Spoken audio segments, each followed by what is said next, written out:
How's it going, everybody? I'm Kyle from Fantasy Forge Studios, and we are back with session 41 of Everlast. And we are joined by three of our players today. We have Zil, Luxalia, and Yuki all together, and Belbin and Thordane are off doing their own little side adventure at the moment. But yeah, we're going to go ahead and just get started with some character introductions, starting with Zil. Hi! I'm back. It's been a while. I'm Max. I play Zil. Where did I... Oh, I gotta get out my list. I was not prepared. I've got a list of all his names. He is the Orphan of Helix, the owner of Waffle, as we so lovely dubbed Waffle House last time, blacksmith extraordinaire, future refinium prospector, and the Teapot of Madness. I forgot about Waffle House. I think that was from last time. Zil is a Waffle House. So yeah, he's a collector of titles. Kind of accidentally, that has just been a fun quirk of the role-playing. But he is a curious orphan who is the fierce protector of the group, can take a lot of hits. He also has weird brands all over him that give him powers that he doesn't even understand. But we finally found out where they are all located, so that's exciting. And he's trying to become the world's best blacksmith. Which brand is it? Like Kellogg's? No, he's Bran definitely Flakes. a Coors. Dorito. I love it. That is Zil for us. That's what we all get. Yes. It's beautiful. Wait, Luxalia. Max, what brand are you? I forgot. I didn't Coors. hear it. Oh, that makes sense. Very No, Colorado. it's Waffle I'm House Luxalia brand. of the Silverwood. I am the party healer, a shrine maiden of Amaterasu, who Amaterasu is just a cool bean, you know? She is pure and loves Koto Amatsukami. Yeah? Did I get that right? Did Lamnia? pretty darn good. Let's go, Buffs. Let's go, Buffs. She's got a mysterious past that we may or may not learn more about tonight. And she's a foxy lady. And does not have multiple names. Well, she does, but she only goes by one. So, Brilliance. yeah. That's all. That's all I got. That's great. And has lots of technical difficulties tonight, so we'll see how that goes. You know, it's okay. That's how we all thrive. Yeah. It's a good time. Good time. And our last player before we start introducing some of these other players is Yuki. Non-players. Oh, can't hear ya. Yeah, I realize that. Hi, everyone. My name is Dane, or Forge here at Fantasy Forge Studios, and I play the character Mistletoe Yuki. She is a silver dragon from the far north reaches of the Ruthenian Peaks from a city called Flamongolith. I didn't realize this. I guess they're rare.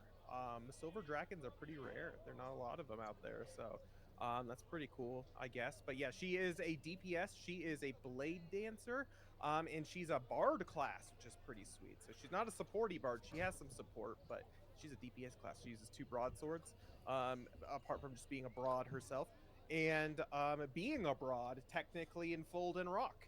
So all the broads, and aside from that, she kind of is just the middle person. She does a lot of talking in the party. She is got high charisma, so she's pretty charismatic, and she's pretty chill.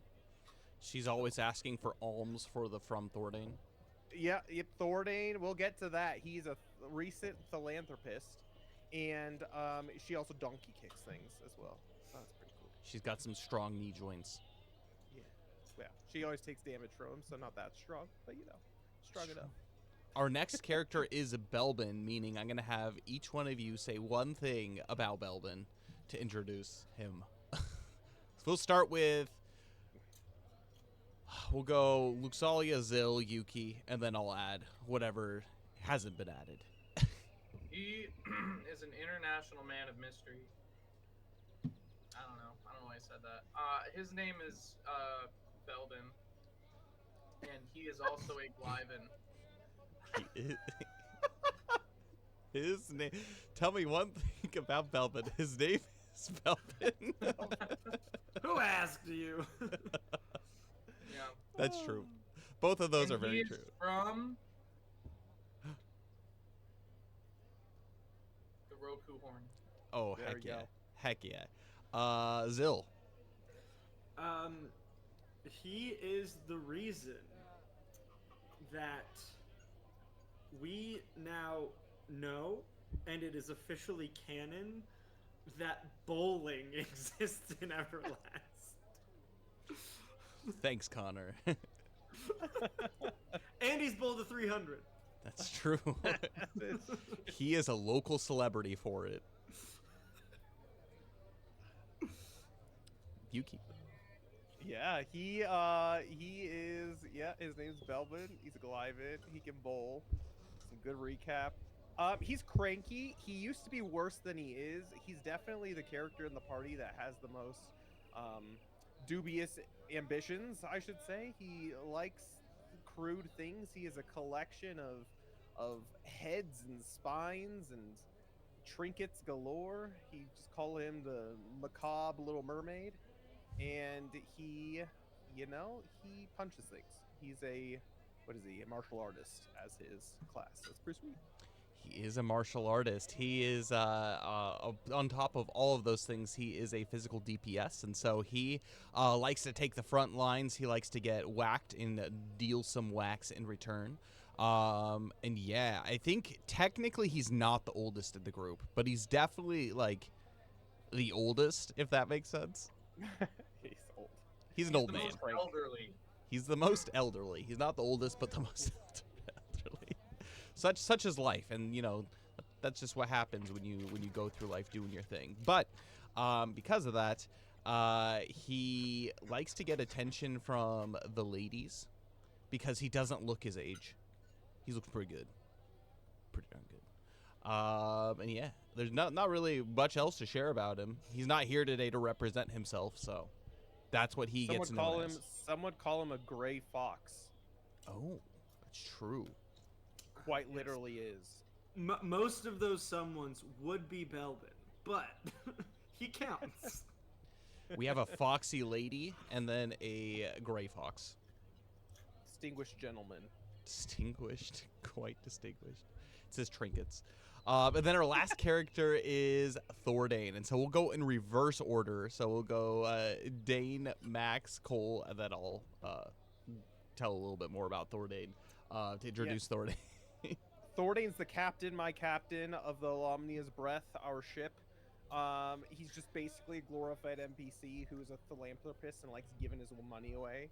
And he, as far as we know, he likes science a lot. He does like science. Max. What to say about Thordane? I always say the same thing, so I'm trying to think of something different.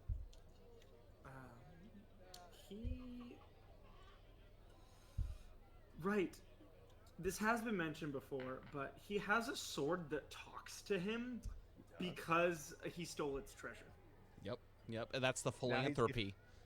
Gonna curse everyone. It's gonna be like a Pirates of the Caribbean. Yeah, Barbossa's treasure. Just cursing everyone. That's what he does. And then Cole, do you have anything to add about Thordane? He is a man that doesn't have much going on behind the face. Often is not embodied. He's got a good poker face. Yeah. The heart and soul behind Thordane is often gone, and not here. He's present, but not fully here. Yeah. And he is, he has a, he's an elf. He is an elf. And What's his name? Thornade. Are you sure? And he's from the Underdark, technically not, but not the Underdark. What is it? Rostukal. The Subterran. The Subterran. Because he likes dark things, because he's goth on the inside. Oh. He feels the darkness deep inside. Yeah. Listens to heavy metal. His you know. sword speaks to him, Yeah. telling him to burn things. Oh, that's sword, man. Yes, he is a He's got support. sweet hair. He does have sweet hair. That's true. He is a support character too in the party, so he kind of serves from the back line, shooting things with his bow. But he also has some healing. He has some pretty good like initiative type things that he's got going on, such as like hunting traps and things like that that he can use. Or hasn't really been had the opportunity to, but he has the ability to.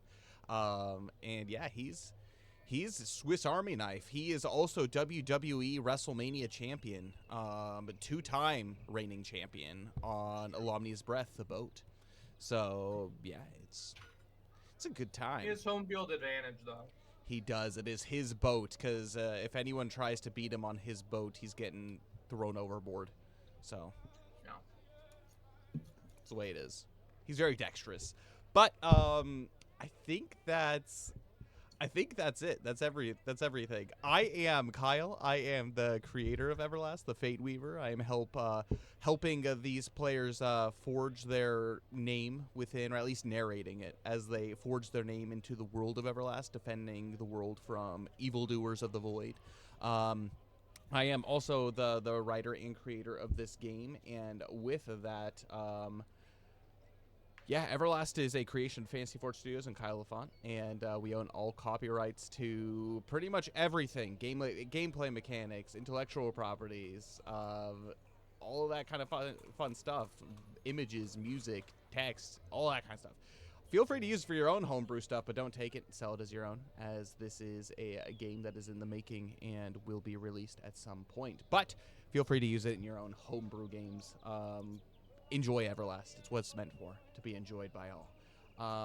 But with that, we can go ahead and jump into a bit of a recap. And so the ultimate mission of Eclaas, at least as of now, is to gather all of the keepers of the elemental keys, which are the guardians of the elemental pillars. There is the earth pillar, which Eclaas is actually the holders of, and it used to be guarded by the Order of Amandalius, which Azil had reported last time, had all been destroyed. And so he let the High Priest here, actually, as part of the Order of Amandalius, know, High Priest Godfrey, that this happened, and so he is going to let the High Elves in Hightower, which is where like the ultimate High Priest lives, know of such things. But for the meantime, Eclaas is keeping this key, and so they are the guardians of the Earth Pillar. The second one is a flame draken, King Nalgoric Cragheim from the Flame Pillar in Flomberge. And he is the keeper and is the one who is the leader and is asking to assemble everybody to talk about some stuff, which is why Eclaas is off on an epic quest to go gather the keepers of the keys. The third one is King Farron of Feshenfey. He guards the Sea Pillar, which is in the Bay of Feshenfey. And yeah, so that's super, super duper nice. They went on a quest there. They met Princess Mila, who is now venturing with them for the time being. And they went to the bottom of the sea to rescue her against the Krakora, evil undersea wicked creatures. And now they are in search for the last keeper, the keeper of the Sky Key, of the Sky Pillar, or Storm Key of the Sky Pillar. And this man is the name by Aldreg Montablair, and he's been last reported to be seen in Fulden Rock, and so that is their current quest, is trying to figure out what's going on. And so they're at the moment trying to make a name for themselves so they can get an audience with the head family of this town, which is escaping me what their names are. The Harrogates. The Harrogates, yes, the Harrogate Manor. Because as it has been told multiple times, you don't find the Harrogates find you.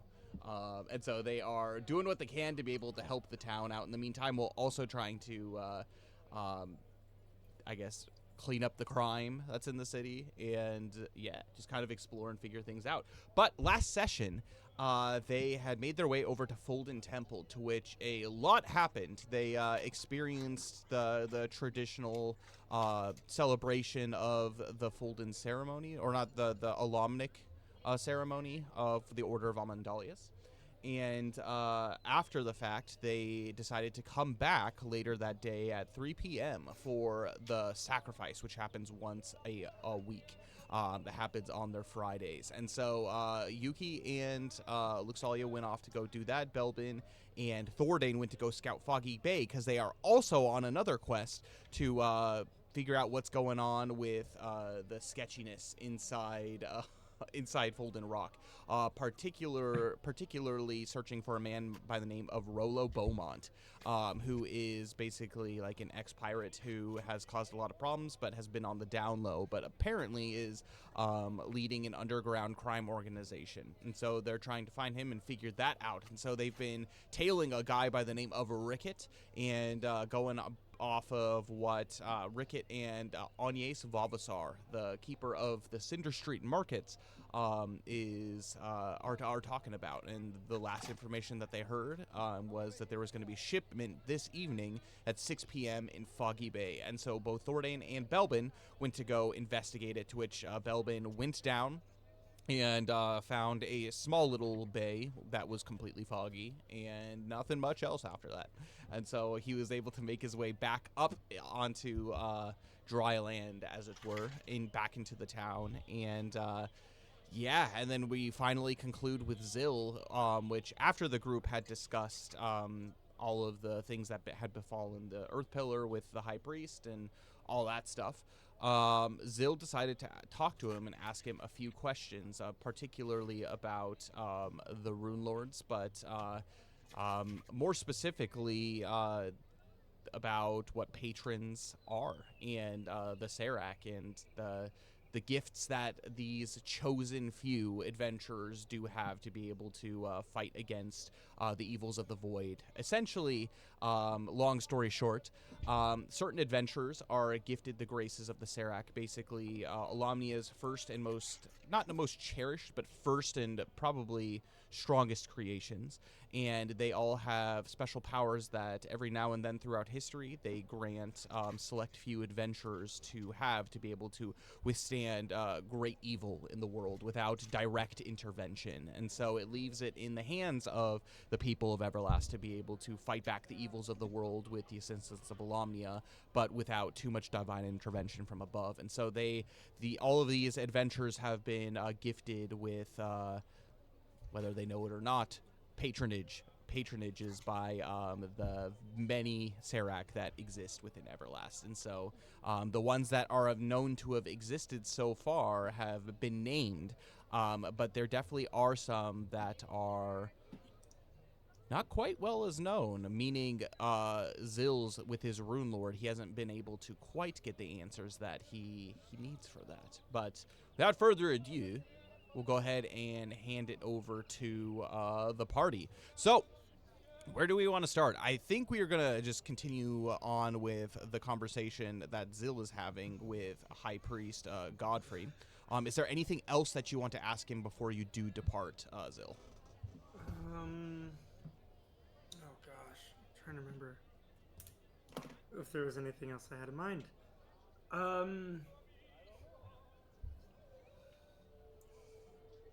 So, first of all, thank you for bearing with my tale. But also, do you think there's any worry for these marks, these abilities that have come with them? Am I in danger? The ways of Alamnia are a mystery. Even to the greatest scholars of this world, we haven't quite understood his true nature and his intent behind these things. Yes, it is concerning that you've been granted this ability to speak the wicked tongue of void, but at the same time, Not everybody has the ability to be able to learn these, and from what I know, by simply speaking that tongue, it has a way to be able to corrode the soul of those. But I look at you, and it's curious. You are able to withstand the assaults of my holy blessing, my water that I flung on you when you weren't looking. But at the same time, you seem completely in control of your own faculties. That brings me to the understanding and realization that you most certainly are not possessed. Well, that's a relief. Whew. I think so too. But I will say, as a word of advice, exercise caution in how you use these abilities. Okay. While these traits can be used for absolute good, and so I believe, if you dwell too deep into unknown wicked mysteries, you have the potential to lose yourself. You have the potential to lose your way. That makes sense, but to be honest, like I said at the beginning, I've heard of a group just in whispers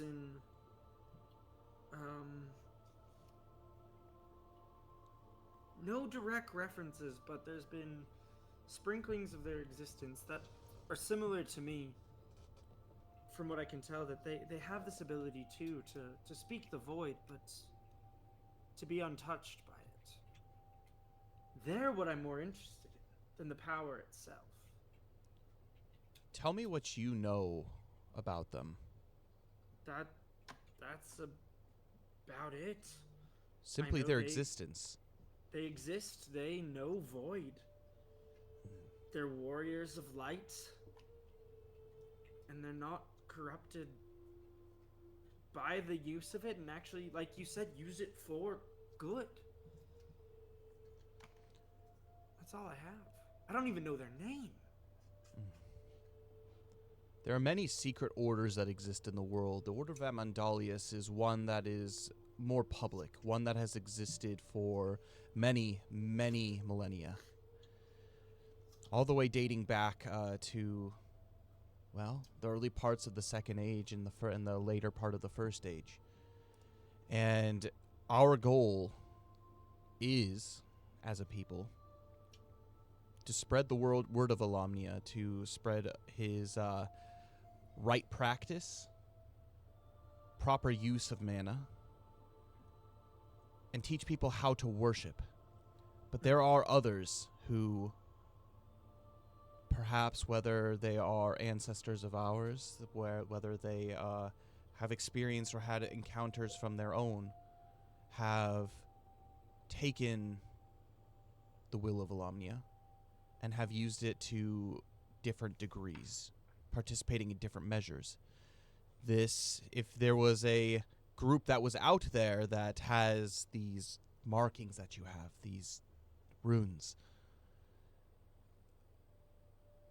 if they were outward about it, the Order of Amandalius would absolutely know about it. But clearly they have been kept cloistered or secret, and their works have been, maybe while the Everlast has felt the effects of it, they still remain unknown. Okay. Unfortunately, there is not much that I can tell you past that. It seems you have more information about them than perhaps even I do. Well, But this that's is quite concerning. enlightening. It is I quite don't know enlightening, anything. though. You say that they are warriors of light, though, and that gives me Yes. some hope. Good. And the one last question that I have. Well, one and a half. More a question and a request.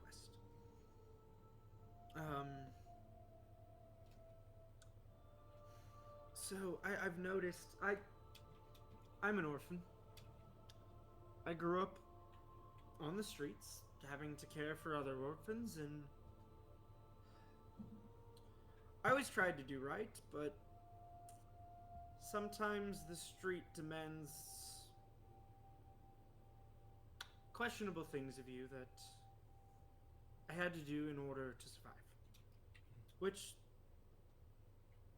I never would say I would revel in that. Well, nah, for the most part. He squints at you and he kind of like looks. But I've noticed recently things that I would do without question in my younger years. We have a party member, friend of ours, who has some questionable motives as well, and we've been up to trouble along our adventures, to say the least. But as the longer I'm on the road with these folks, the longer we're on this mission, the more those actions weigh on me. And like, more so than just I'm feeling something hard, like more like an actual physical weight. Do you know what that's about? Those who work for the glory of Alamnia, their ignorance becomes dispelled the more they are intertwined with his purpose. As we are young, think of it. As a child, they're ignorant. They're learning the ways of the world. With you as an orphan, you were thrust into a situation that many couldn't even dream of, that many as children don't even survive. The fact that you were able to survive does entail that I'm sure some dubious tasks needed to be accomplished in order for you to be here today. But as you have been charged with this divine purpose, you and the Guardian Scrolls and you and your company, Alamnia has blessed you with the grace to be able to know, or at least for your spirit to be able to feel the weight of wrongdoings, what is right and wrong. You have been relieved of your ignorance, per se, little by little. And the more you continue down this path, the heavier that weight will be. Darn, it was easier before. The path of Alamnia is burdensome, but You're telling me. Ugh. do have hope. For the burdens we bear here in Everlast, they're temporary. The more weight we carry, the more we struggle, the more we live lives fighting that struggle. We will be welcomed into the kingdom more openly, and when we pass from this life to the next, our struggle will be lighter than those who simply... And he looks kind of like out the front, like doorway. There are many in this town who live lives of indulgence, wealth. And while some of them, sure, they can be generous with their money, with their time, there are very, very many of those who use it to self-indulge and make their lives easier while they are here in Everlast. But when they do fade, their path to Landisfrain will be their burden. But that's something for each one of us to bear. You and your company clearly have great power. This is power that has been granted by Alamnia, and you need to understand this, that it is exactly that. It is not power of your own, but power that is to be wielded for his greater glory, but that's going to require a decent amount of suffering. We've had our share of that. Think of it this way. Your sufferings lighten the burden of those who are affected by shadow. It is a sacrifice that you have been chosen to make. Alamnia absolutely has his hand in the events that are taking place in Everlast. The shadows that creep in through every corner of the world, they need light to dispel them. And I do believe that you, your companions, and the power that you possess is that torch or even just a candle to dispel that darkness for a time. Hopefully that's comforting. It's better than nothing. Thank you for your time, High Priest. I know you're a busy man, and hopefully this burden isn't too much. I know hearing the demise of part of your order is probably not what you were expecting when you woke up this morning. Indeed. But I also thank you for your service this afternoon. My life's been crazy. Faith has never been primary focus. Maybe it's starting to change.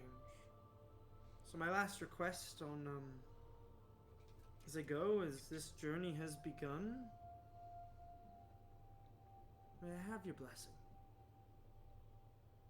He smiles and he stands up as you stay seated, and he takes this stole that's kind of like around his neck, and he places each one on the sides of your shoulders, and he puts his forehead in contact with yours, and he breathes on you. And as he does so, you can feel almost the sense of peace. And he says, "May the blessing of Alomnia be with you and your companions in the days to come." Thank you. I think we're gonna need it. He has you stand up as he begins to usher you towards the door. He says, "And do know, even though you do have this great power, you and your companions, you're not alone in this fight. We exist, the people, the consecrated. We exist to assist you. Whatever darkness is that you encounter, they will damage you. They will change your outlook on things. And it is my job as High Priest of the Order of Amandalius to make sure that these do not burden you for long."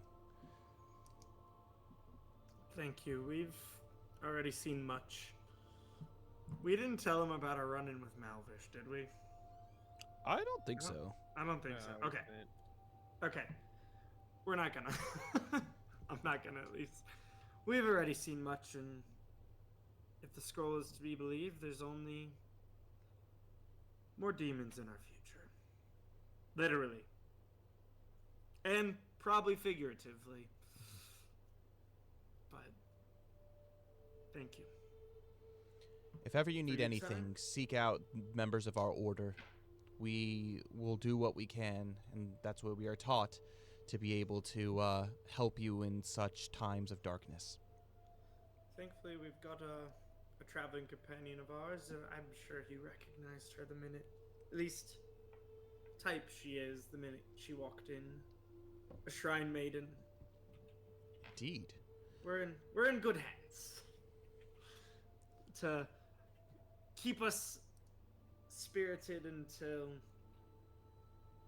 next we meet one of you. Faith is one thing, but proper practice is another. I know not of what your companion practices, per se, but I'm sure her eyes are oriented towards goodness. I would be curious to have a conversation with her and learning more about what she does practice. It would perhaps help me to enlighten those that I do see in the future of Well, such things. she loves talking about Alomnia and Amaterasu, so ask her anytime. Indeed. My door is always open. With the approving thumbs up from Cole. Should That's all just I do got. half the session of her just talking about Alomni and him. Theology. And as you depart, Zil, it's about 1 p.m. in the afternoon. In about 2 hours, the sacrifice is to be made. But you go off into town. I don't remember. Did you guys decide on a meeting place to gather beforehand, or are you just going to meet at the temple? I'm pretty sure we were just meeting at the sacrifice at 3 together. So y'all kind of went our separate ways, and we're just meeting back. I think that was the case. I don't remember though off the top of my head. So Zil, in the meantime, you've got 2 hours to be able to explore, do what you want to do. What are you going to do in the meantime?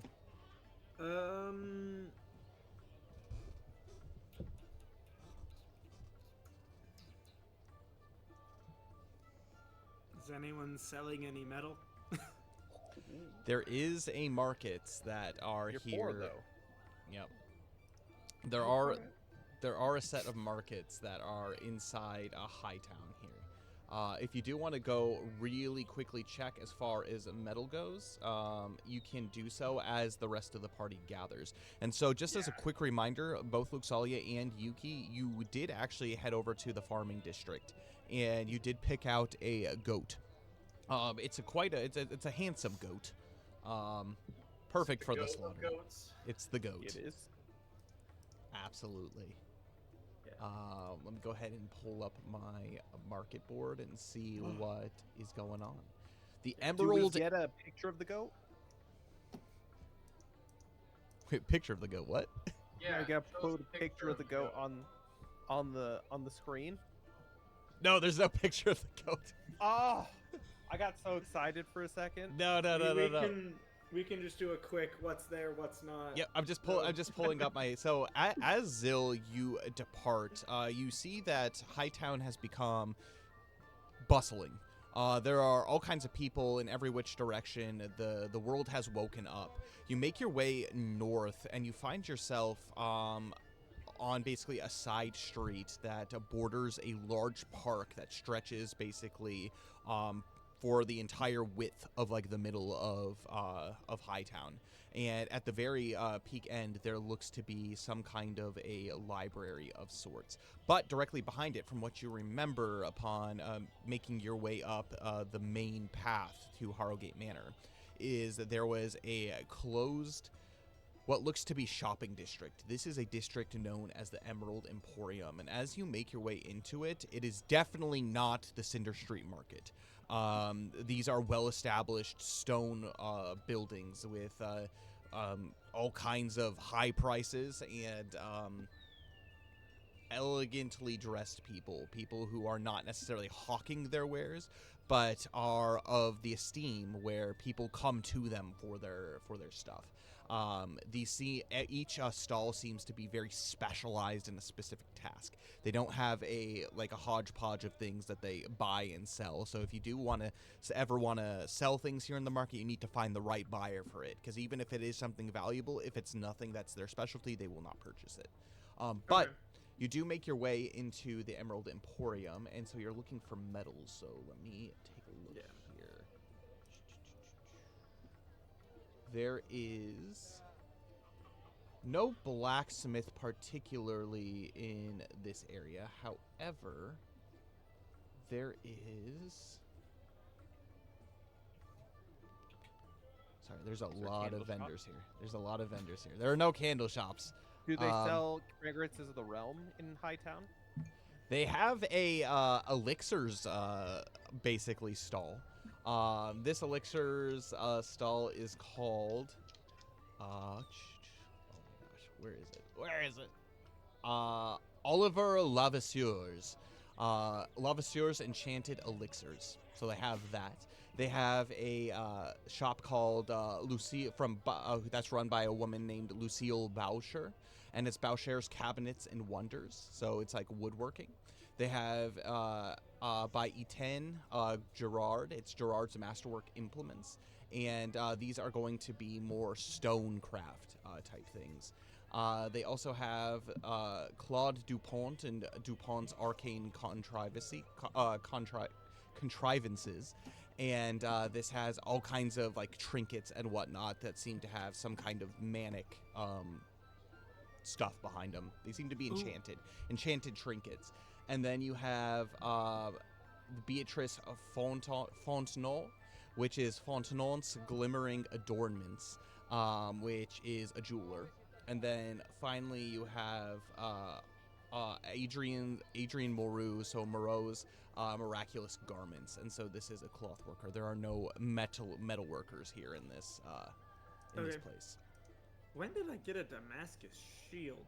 Anyway, I'm gonna go to the enchantment place and ask him about my armor. Oh, perfect. So you make your way over to the trinkets place, the glimmering adornments, the arcane contrivances. So you make your way over, What does do? and Claude, he looks to you as an adventurer, and he says, "Ah, welcome. What can I do for you today?" Recently, made a deal with, oh, what was his name? I'm sure I wrote it down nope, that's fashion thing. Hold up. With, I recently made a, deal with Jorn Hammerstrike. Jorn Hammerstrike, remind me who that is. Does he belong here in Hightown? He's the smith down in Lowtown, right? Yeah, he is. Jorn's Anvil. He's the smith down in Lowtown. Who happened to have this beautiful set of armor. I'm not one of an armor smith, but can I take a look? And he comes from around the counter. Why I'm here. Because I know the metal, it's very good work, but he told me it's got an enchantment on it. That's what I'm here about. Well, if you're willing to sell, if I can see what kind of enchantment there, I can offer you a pretty penny for enchanted I'm not items. looking to sell, it. I just want to know what it does. An appraisal. Sure. Let me take a look. He pulls up a little monocle that he puts to his eye, and he begins examining. And he says, "May I?" as he attempts to touch it. Do you let him Yes. do his thing? And he begins examining, and he sees that there is 3 gems that are just below the collarbone of the plate. And he says, "Oh, what are these?" And as he examines each of them. The one at the center is a sapphire, the one at the left is a ruby, and the one on the right is a tourmaline. And he looks at each of these and he says, "It doesn't seem that any enchantment comes out of these per se, but I do feel a strange energy emitting from this. This will have to be subjected to further testing if I were to find exactly what it does, as each element of mana reacts in different ways. Do you have any leads as to potentially what this could be?" There was something cold about it, Okay. and there's also something I think light related. That's about as much as I could find. The element of frost and the element of light. I shall test both of these. This may be uncomfortable, but you do need to be wearing these because mana requires a wearer to be able to channel through. So if you don't mind, you might be a little uncomfortable. And he goes back into his stall as he takes out a number of trinkets. One of which he takes basically like a hot coal, and he has like these like almost like brass tweezers as he places it on the armor.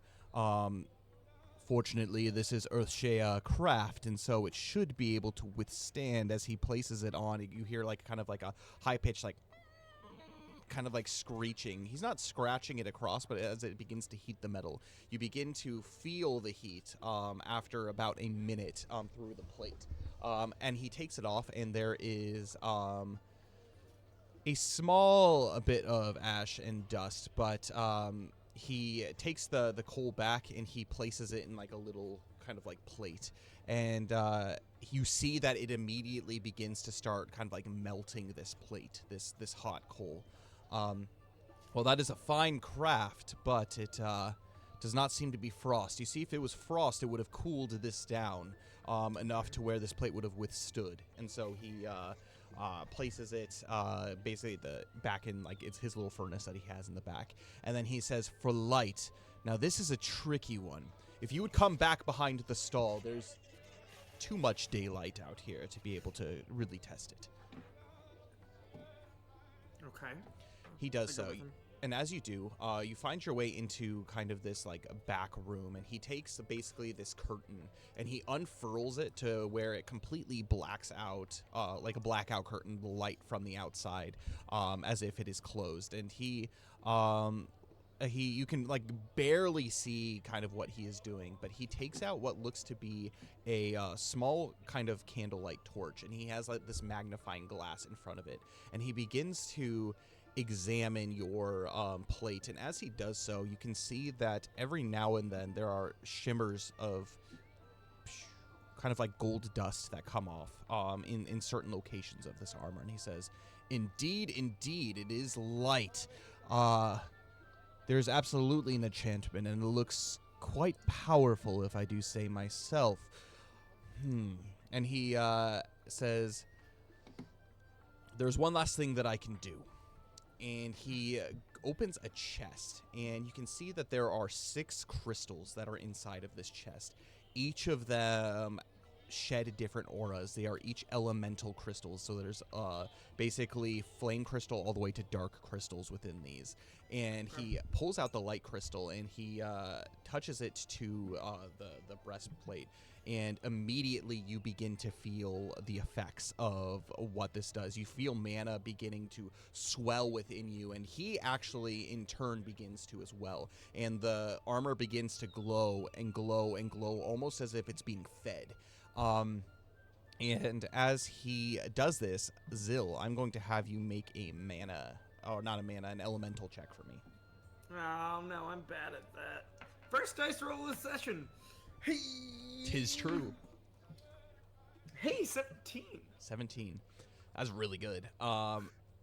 You immediately begin to know with understanding what exactly this armor does and what it is, what its purpose is for.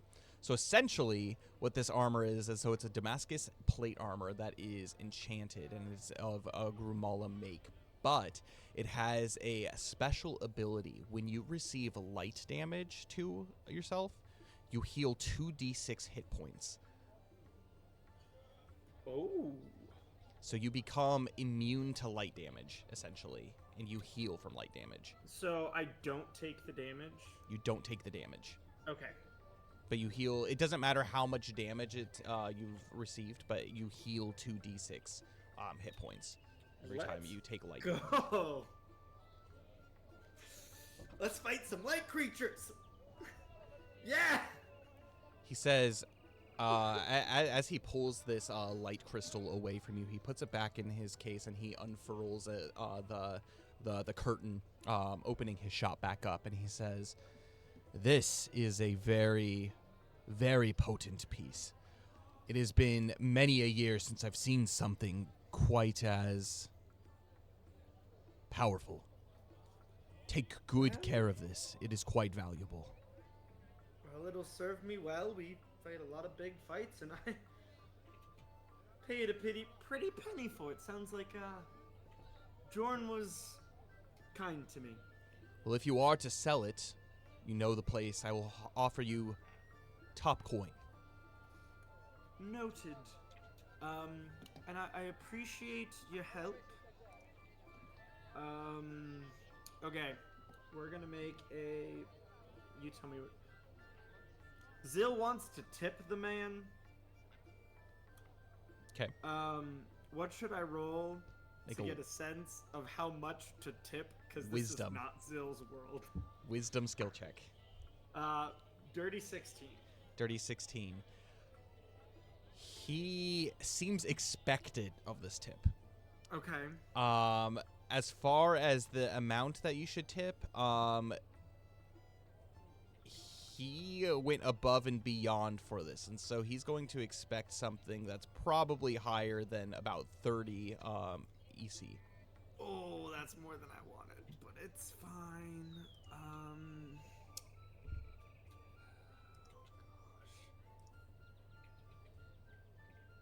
We're gonna give him...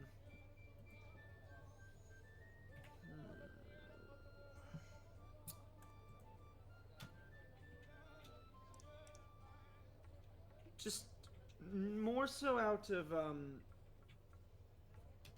a show of respect than a flash of wealth. 3 EP and then 5 EC. Okay. That's 35, right? Mm-hmm. Yeah. Okay. And so you place these on a small tray that's at the front, and he says, "Oh, thank you very much." He does not seem at all surprised by this. As you do so, he says, "Thank you for your generous tip. I will Thank make you for your service. I've been asking around about this, and you're the first to give a good answer. Well, I am useful at what I do. I am a master. Well, at least as far as manic trinkets. If you're interested in any of these that I have to sell," and he has like a couple of things that are interesting. They look like a mixture of like toys, other things, but you could tell he's really trying to sell you on these. He sees that you flashed these EP out on the table, and so he looks at you as if you are a typical buyer. He is in no doubt that you are made of money. I'm bored. Yeah, he has no doubt that you are made of money as you present these things, and he explains kind of a little bit what they do. These it's almost kind of like a small little metal firefly that I guess if you use it, basically you spend a charge, and it's basically a little firefly that flies around you and creates a little bit of dim candlelight. And then basically you can use it a certain amount of times per short rest, or short rest. I'm not necessarily in the market for new trinkets at the moment, but would you be interested in something? Do you have anything to perhaps sell me? I've got a bag of pearls. Pearls. He looks at them. Are these of interest? Can these hold manic enchantments, or should I take them to the jeweler? Well, if they currently do not have any manic enchantment, that takes quite a skilled mana sworn to be able to imbue crystals with such effects. I will be interested in them if they do have such effects, but I am not currently interested in purchasing pearls. Okay. Well, One last thing that he has is a wind-up messenger. So essentially what this is it's a metal bird that basically can be used to fly a decent distance, and it's run off of mana, and it can carry a spoken message with it. This is what we have waffle. Like a one-sentence spoken message that you can add to it. That it can deliver messages to whoever, and it only goes to places and people that you've been to. It can't seek random people out. But yeah, it's like a little bird that is a little mechanical. I appreciate your time. Maybe we'll be back. I'll bring my friends back, But don't you want to know the price of these? not today. Well, you know exactly where I am. I'm here every single day except for Saturdays. Great. On my way, I'm gonna head back to the temple. Perfect. And that's more than enough time for everybody to reconvene. Yeah. Is there time on the way to sell those bag of pearls at a jeweler? Just quick question. Yes, absolutely. If I'm willing to haggle, should I roll? Yeah, make a... Are you trying to intimidate, or are you trying to, charm them? Are you going to try to charm or influence them? I get influence isn't necessarily intimidate, but Yeah, influence. that falls under there. An influence? Okay. Not in an intimidating way, but definitely influence. Perfect. Ooh, 20. 20. Zill's rolling good. Zill's rolling real good. Let's see. Until he starts rolling for Belbin. Pearls. How much do pearls sell for? I have written 150 EC. For a bag. Yeah, with that, he'll actually buy him for full price. Okay, great. So bag of pearls. How many were in that bag? Is it just a sack of pearls? Bag of pearls. All right. Well, we'll say that there was 4 of them in there, and so, yeah. Great. Cause I think 600 that bag EC. came. What? 600 EC, I think that is. Oh! Ooh! Okay. You're rich again. I had written down 150, but I'll take 600. Oh, for the bag of pearls, it was 150. Yeah, that's just what it said. Then we didn't do that because I thought it was like for Okay. each individual pearl.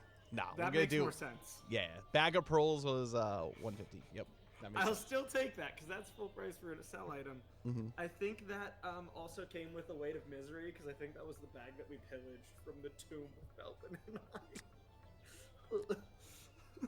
You know, But now I've offloaded it. My conscience is clear. there you go. There you go. I love it.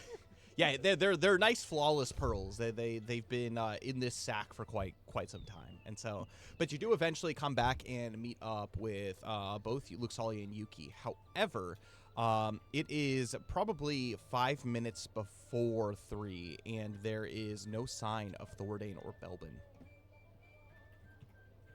Zill, over here, Yuki calls. We got a nice goat on a leash. It's nice. Is this our new friend? Well, you could call him that. He's going Don't get to be... too attached. I know. Or get He's a very fine attached, goat, and then isn't your he? sacrifice will be that much greater. Is that how that works? Yeah. Oh. Looks like we might need to have some conversations later. Oh, It's are you So- becoming a priest? no, not that I'm aware of. What does that mean? What does that take? Are you having an I just- existential crisis? Maybe not a crisis, more a. How long have you had this armor? It seems light.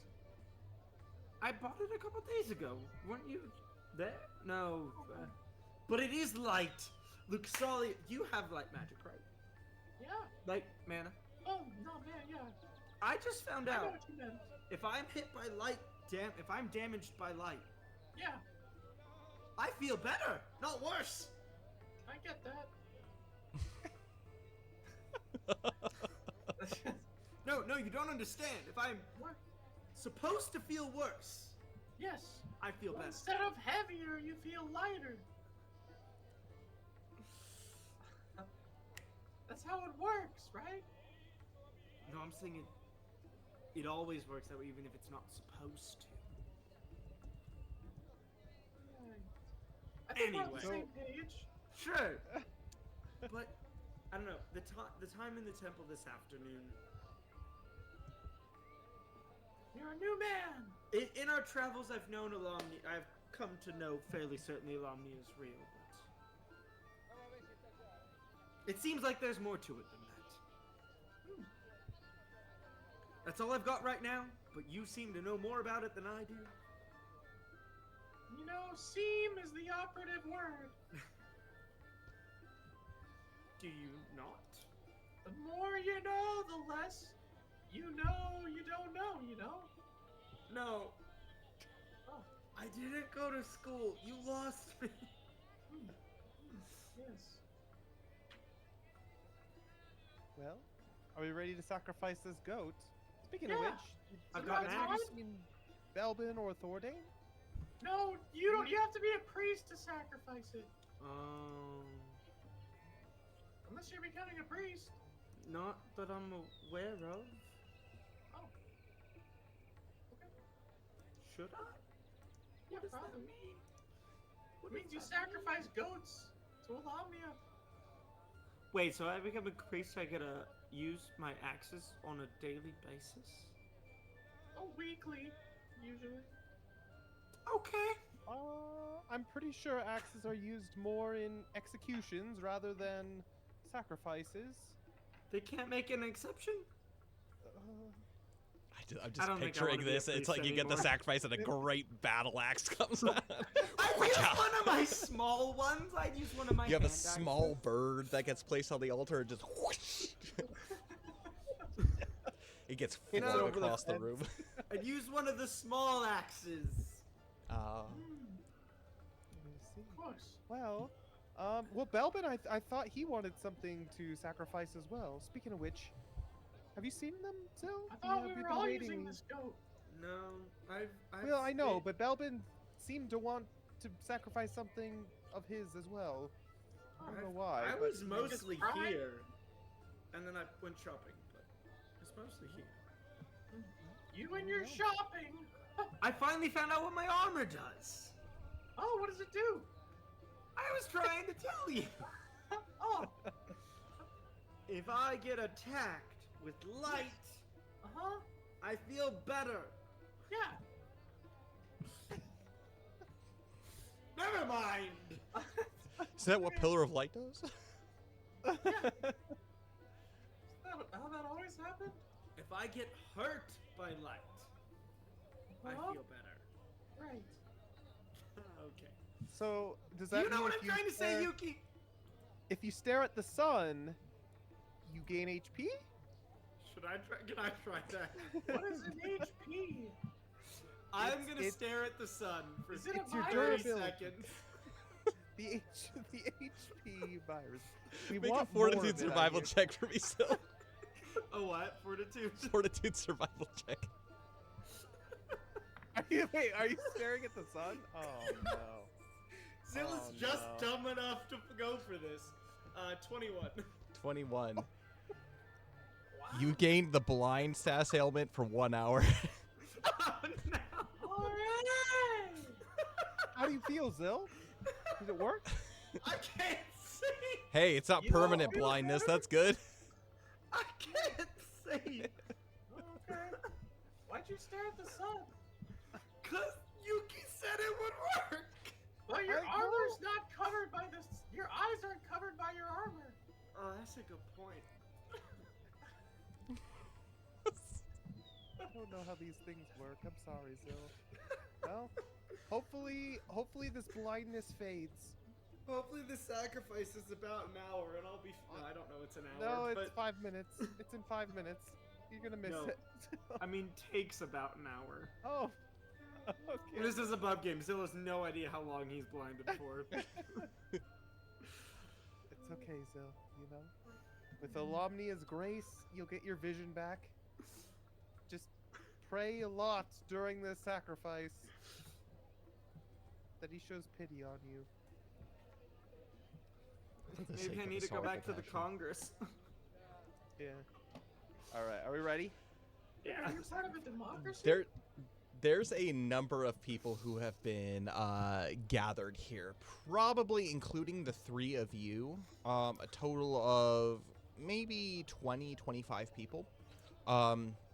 As you gather all in front of the temple, many of the people who had dropped their sacrifices off earlier have grabbed them. And they're an assortment of things, from chickens to small birds to goats. One person even has a full cow for sacrifice.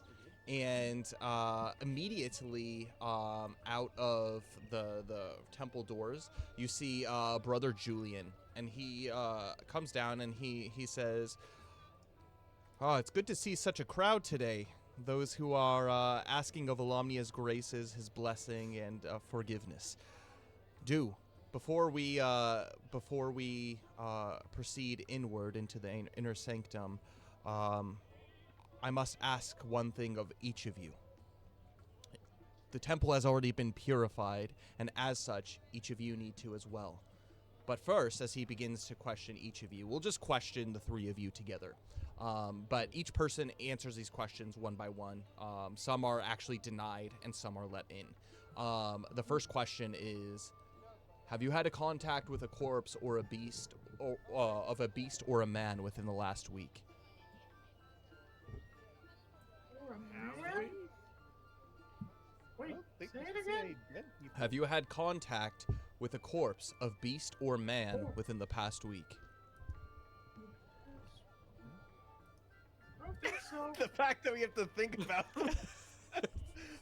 I mean, we were I don't on a think we have. boat for a long time, and then Spent some time in Feshin Fae. didn't kill anyone here. Yep, so the last time no. that you guys fought something was the Hydra. Yeah. How long ago was that? That was more than a Wait, week did ago. we fight a Hydra?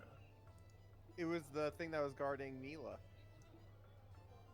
Princess Remember, Mila. it was the Krakora guy, and then it turned into a Hydra, and we had to kill the Hydra. Oh yeah. Okay. Yeah. Yeah. I remember now. I don't This is like so Yes, long ago. we have not within the last week. January? Also, flavor note. Zill takes out the iron spear he's been carrying. Blade towards himself is using it as like a walking stick, like a. You know, he's pointing the blade towards himself. He has a pair of sunglasses that he now has on. Oh no. It's okay. He's got a mouse that can see. It's not blind. So. It's a seeing eye mouse. Yeah. Of course. And with that, he says, "Okay, next question. Are you in a maintained state of dire will, abstaining from the pleasures of the flesh for the past 7 days?" Oh yeah. I mean, I don't know about you, but Yes. I never indulge in pleasurable things. I think the only one That who makes we'd have sense. to worry about. Hey, I think the only one we'd have to worry about is Belbin, but I don't see him, and also he wishes. He's old. Okay, last Yes. question. Is your body in the state of yen yer, clean of blemishes and disease? What do you mean by He's blind. blemish? He's Oh, blind Zill, right now. yeah, sorry, dude. This is new. Like this happened like 2 minutes ago. What ailment afflicts you? I'm blind, and I've got some marks. What is the cause of stared this at the sun. blindness? I stared at the stared sun. at the sun too long. He I takes thought a, it would heal me. he comes up and he like takes a look at you as he grabs your head. You're like shocked by just someone grabbing you as he looks into your eyes and he says, "This is a temporary thing. You shall be fine." Oh, good. Look at this. And he just points to the back of his hand where He one of was the he was runes is. privy to the conversation that you had recently, and he says, "You shall be okay. fine. Scars are not included in these in this. It's more if you have rot on your flesh. It's more if you have an ailment that persists within you. You must be cleansed of that before you can enter within this sacred space." Okay, I think we're okay. Okay. I think we're good. And as you answer these 3 questions, you are permitted to make your way through the doors of the temple. And as you do so, you can see that everybody with their animal is lined up as well. And at this part of the juncture, you are meted by Lady Eloise, the woman who was also there previously. And she says, "Next, you have to go through the ritual cleansing in order to cross the threshold into the inner sanctum." And she holds out basically this like kind of like it's a super long like horizontal plate kind of that she places on the floor. It's probably about 2 feet wide and probably like 6 or 7 feet in length, and it has water in it actually. And she says, "You must walk through the purification water. Make sure both feet are completely submerged. On the other side, we will dry your feet, and then you will cleanse your hands and your mouth. We will, the high priest, and you can see on the other end, High Priest Godfried. He has basically the book of the Guardian Historia there. He's going to read you scripture to cleanse you, and your response to that is Alomnia, cleanse me of my iniquities." And so she offers you one by one to be able to walk through these things. So you walk. So each of you walk into the plate, and you cleanse your feet. You dry them off on the other side. She pours over kind of a bowl. To wash your hands and your mouth, and one by one, you each are presented to the High Priest Godfrey, to which each of you respond. What was it again? Sorry. Alomnia, Oh, cleanse me of my iniquities. cleansing my iniquity. Cleanse me of my Like iniquity. Psalm 50. Something of my sin. Psalm 50. Sorry, I was dealing read with it this morning. filthy language in chat for a second. Yeah. Sorry, I didn't think How idiot dare would you. set it off. How dare you? And as before you say that, the high priest says to each of you, "And Altair and his son shall wash their hands, feet, and mouths when they go into the mole rock, the sacred space. They shall wash with water, that they die not, or when they come near to the altar to minister, to cause an offering made by fire to smoke unto the king." And then that's when you reply. As you enter further in, you pass through the original thresholds for where the initial service was given, and there's kind of almost like this back area to the sanctuary, past kind of the place that the Guardian Historia was being read. You make your way kind of around this podium towards a back area. You can see that it is still pretty large, and there is a holding place for all of the animals, which includes cages and pens and whatnot, and you are asked to place your animals in there as you wait. You are given a place to sit on the floor as one by one everybody who has an offering grabs their offering and is called up. There is what look to be steps that lead up to a basically this curtained area, kind of like this circular curtain.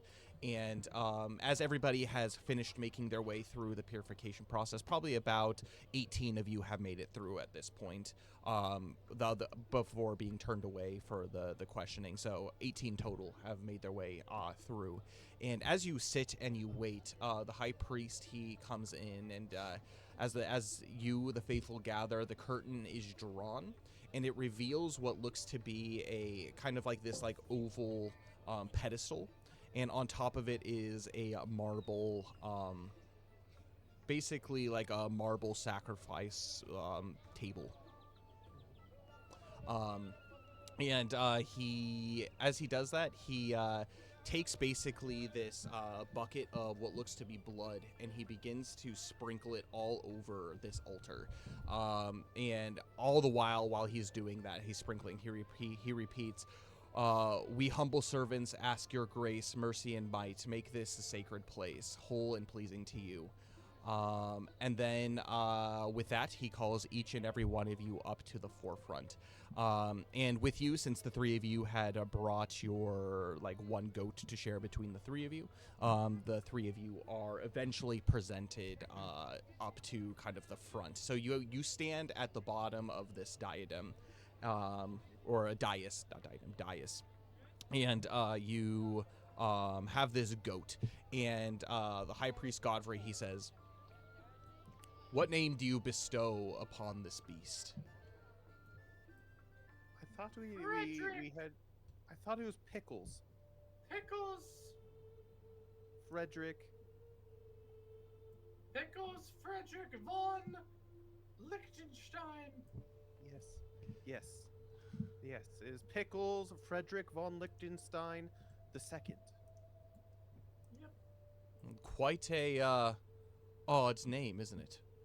Regal, isn't it? Yes. Regal and somehow appetizing. Yes. Maybe his name was Vincent Van Goat. Yes. That's a little bit better. Vincent Van Goat. I like that. Yeah, we'll do that one. Vincent Van Goat. And as he does so, he asks, "Brother Julian, would you inspect this beast for me?" As Brother Julian goes, and he basically looks to see if there's any blemishes on it. He does not see any, and so he nods, as this is a goat willing for, or ready for sacrifice. And as he does so, before he asks you to bring it up onto the altar, he hands each of you a quill and a slip of parchment, and he says, he offers you to write down your sins, your pleas, and your prayers to offer to back to him and to Alomnia. Do we have to tell them out loud? Right now, you are write just them? writing, but as basically you as you write these things down. He asks you, as he collects all of them, he asks you, before the sacrifice is made, I need you to proclaim what is on here. And as he does so, and as you do proclaim them, he takes them and he puts them into this almost like pyre, as the burning fire, as the smoke is released up above. But first, he asks you to read what your sins, your pleas, and your prayers are to Alumnia, as he reads along with it, so as to not miss anything. Should we say them? Yeah, who wants to start? Is anyone ready off the off the bat? First and foremost, It's like preparing Okay, for a confession. Yuki will start, I guess. And so Yuki's had been thinking about this for a while when she was during the actual like ceremony at the temple. It was actually a very powerful moment for her because it had been a long time before she actually reflected on such things. And as far as the sins go, she is easy to anger, vengeance, and what's the proper word for it? It's like when ignorance is bliss to the point where like you're not actually like delving deeper into it when you should be just kind of letting life pass you by. What is that? Complacency, That's I good. guess. All right, complacency. What's the second thing? that we have to Anything do? that you wish to ask him, your pleas, and then your prayers. So the prayers could be like anything for, like usually like others, at least in this case.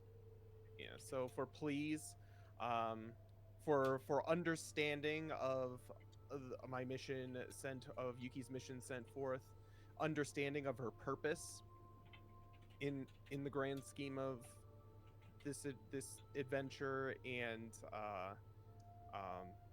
confidence in her and her party.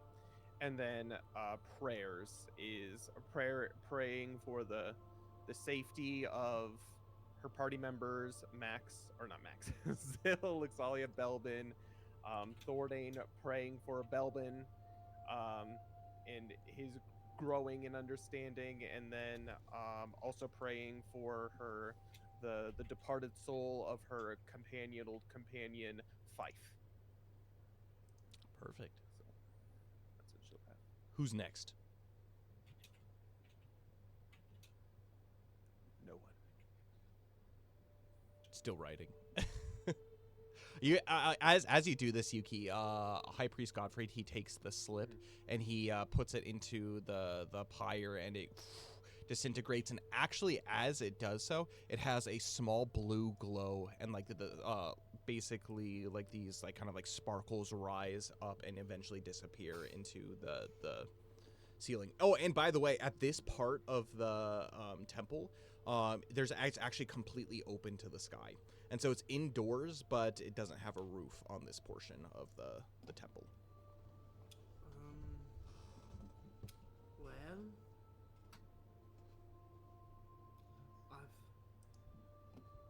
I've stolen some things. I've been mean to some people.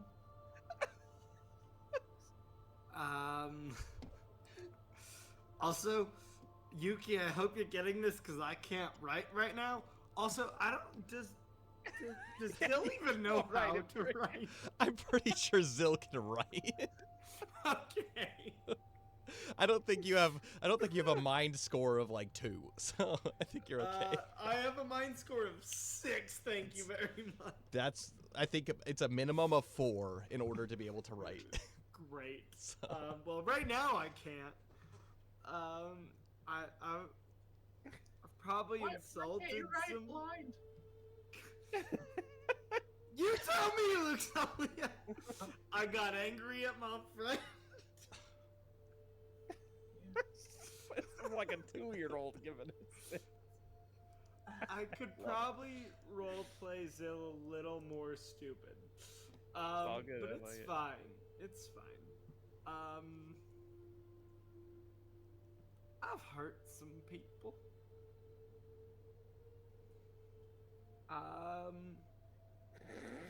I've been selfish with my money and my stuff. Look, Sally, am I doing this right? Yeah, you're doing great. Great. Is there something I missed?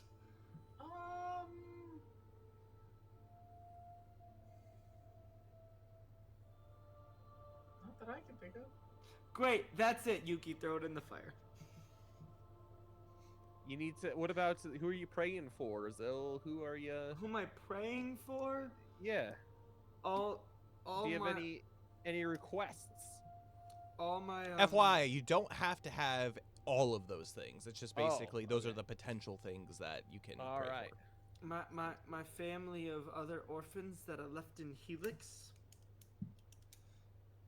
That we may succeed in our quest. I probably shouldn't say that out loud, right? I did. Says to Luxalia. Well, what our quest actually is. Oh yeah, don't just say quest. Okay. Alomnia knows. And that I can find a Refinium battle axe. Is this Santa Claus? Zill's new to this. What do you want? Refinium battle axe. Well, maybe if you're a good boy, Zil, Alomnia will bless you with one of these. And he hands it over, or she hands it over. High Priest Godfrey, he looks at it and he goes, thank you, Zil.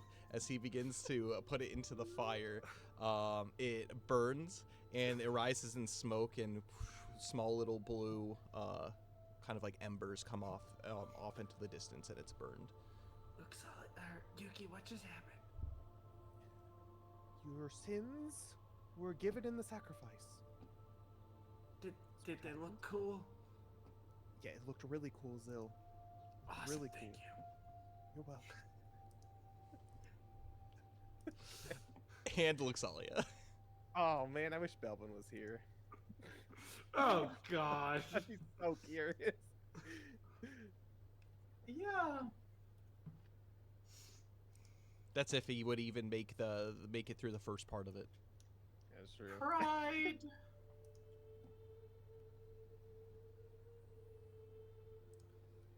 Greed.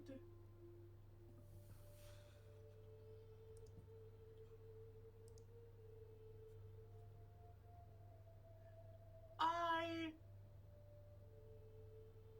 could be more charitable toward those around me. I am often harsh in my words towards those I love.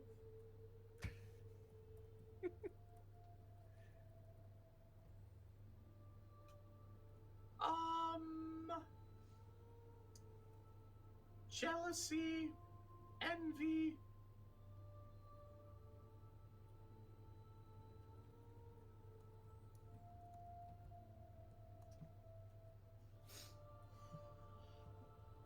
neglect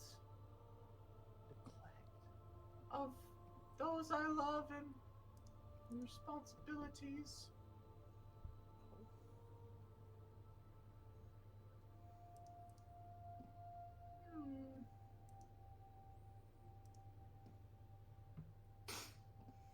Yeah. That's all I can think of at the moment. Oh, I got distracted one day and didn't do my full daily prayer routine. Yeah. Any pleas or prayers for others that you would wish to submit to this sacrifice? I pray for the conversion of Belbin and Zil and Yuki. And He's Thornton. starting. Yes, that's good. Continued prayers for that. Thank you. Also for to the DM. Mm-hmm. What are I was focusing on my backstory for a second so I can say some of these things. what are the petitions? What are we doing at this part? So at this part, you're basically writing down your sins, your petitions, anything that you wish to offer in this prayer, to basically Alamnia. So it's like kind of like an all-in-one. Okay. It's like all of the aspects of prayer. It's like your, it's like all of the different kinds of prayer is just being written down and offered up. Cool stuff. I'm going to pray for, just generally for Itsuki. And hold on, I'm looking. I don't think I ever named this other character, and I don't know if you know about this other character yet. I think we've talked about it. I don't know. I wouldn't know until you said it. Who's that? Itsuki? Am I saying it incorrectly? No, you're good. Itsuki. You said it very American. I appreciate it. Okay. Sorry. I am currently naming this other character. Oh man, sorry. I'm looking through the races. The pressure. Yeah. Is it a boy or a girl? Boy. Boy. What's the relation? Because I think you've already, if it's. Okay, Can I text you? Because I don't want to reveal this just yet to everyone. Yeah. Go ahead. All right. Where are you at? I bet his name is Fatty Lumpkin. I will be right back. You know, the horse of Tom Bombadil. I'm pretty sure. that's Lumpkin the is the friend, right? friend. Yes. What's the horse? The friend who's disguised himself as Frodo. Yeah, and gets the house burned down. Sorry, guys. I've been listening to the Lord of the Rings recently, the books. It's been nice. What's the horse? Well, there's Bill the pony, like Yeah. Tom Bombadil's horse. Yeah.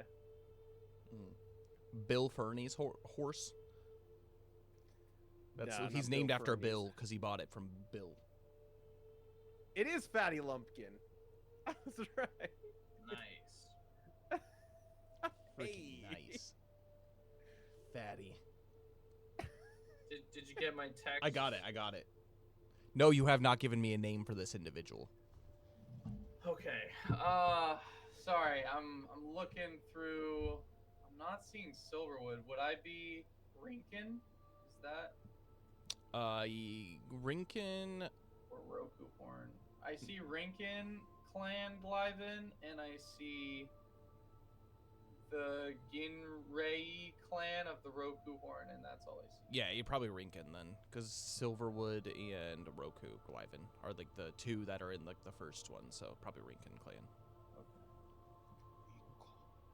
Let's say Hiroshi. Hiroshi. That's a That's a good name. Yeah. I like that. It's an easy one to remember, He too. could go by Hiro, you know? Yeah. Oh yeah. He's Anyway. the hero we all need. Hiroshi. And I pray for Hiroshi.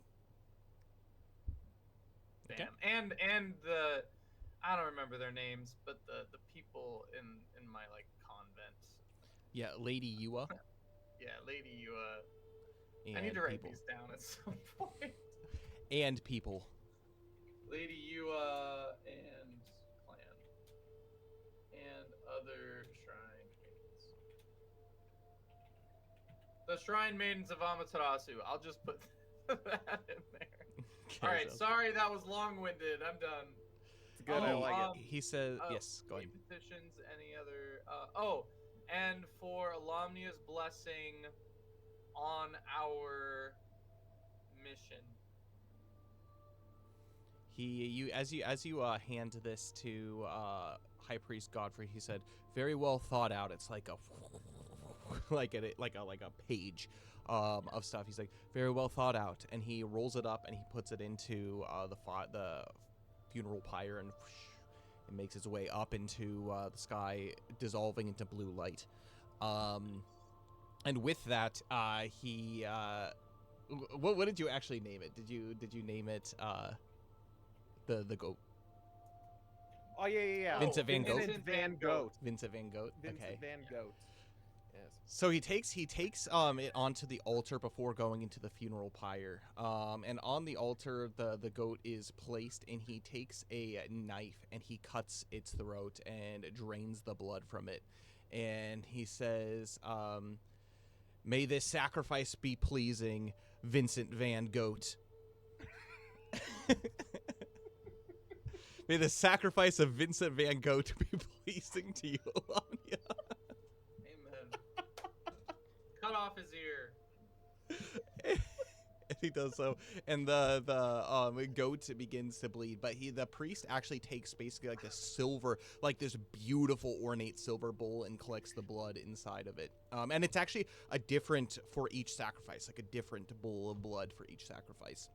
And he takes it, he places it in this little bowl and then into a vase later. And then he takes, with the help of brother Julian, he takes it and they put it into the fire as it begins to burn.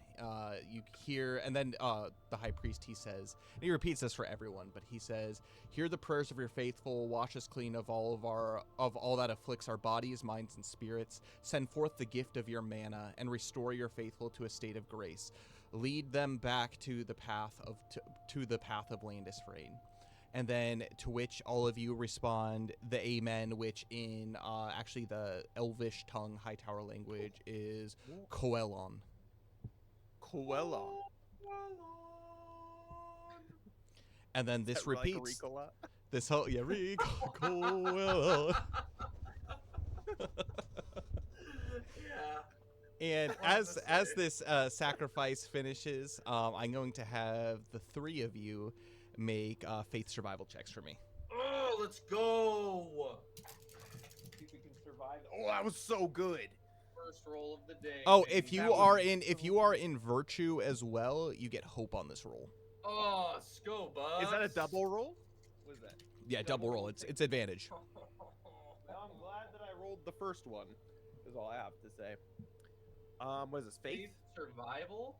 Survival so check. Just for me, it's 4. 19 for Yuki. Zill's blind. Zill is muted. Zill is muted. He's deaf. He's got the deafened status ailment. 13. Or mute. 13? Okay. That's pretty good. Okay, anyways, let's tell you. 23. It's only because my faith is really freaking good. I rolled a 6. All right, Zill, I'm going to have you roll a D6 for me. Yuki, I'm going to have you roll a D8 for me. And Luxalia, I'm going to have you roll a D10 for me.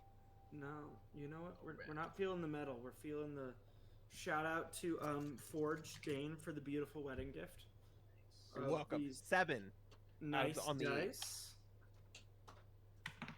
And hopefully they roll well.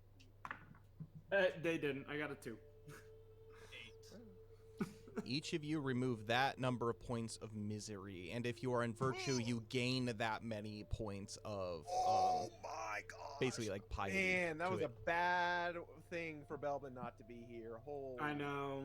Hey, I'll take the 2. Dang.